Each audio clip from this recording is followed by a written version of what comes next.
কুমড়ো ফুলে ফুলে নুয়ে পড়েছে লতাটা, সজনে ডাটায় ভরে গেছে গাছটা।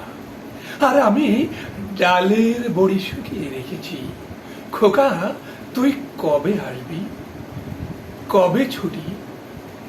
চিঠিটা তার পকেটে ছিল, ছেঁড়া আর রক্তে ভেজা। মাগো, ওরা বলে সবার কথা কেড়ে নেবে, তোমার কোলে শুয়ে গল্প শুনতে দেবে না।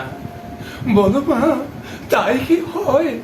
তাই তো আমার দেরি হচ্ছে। তোমার জন্য কথার ছড়ি নিয়ে তবেই না বাড়ি ফিরবো। লক্ষ্মী মা, রাগ করো না, মাত্র তো আর কটা দিন।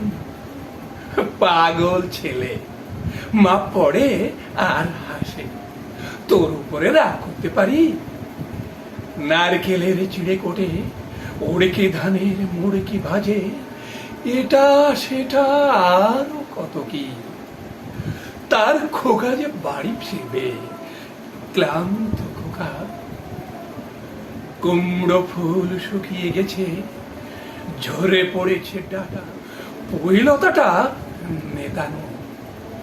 খোকা এলি, ঝাপসা চোখে মা তাকায়।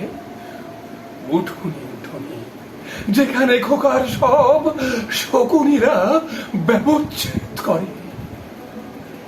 এখন মার চোখে চৈত্রের রোদ পুড়িয়ে দেয় শকুনিদের।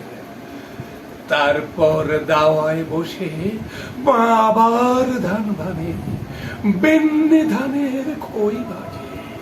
খোকা তার কখন আসে, কখন আসে? এখন মার চোখে শিশির স্নেহের রোদে ভেটে ভরেছে। পাঠ করে শোনালাম কবি আবু জাফর ওবায়দুল্লাহর লিখিত কবিতা মাগো ওরা বলে।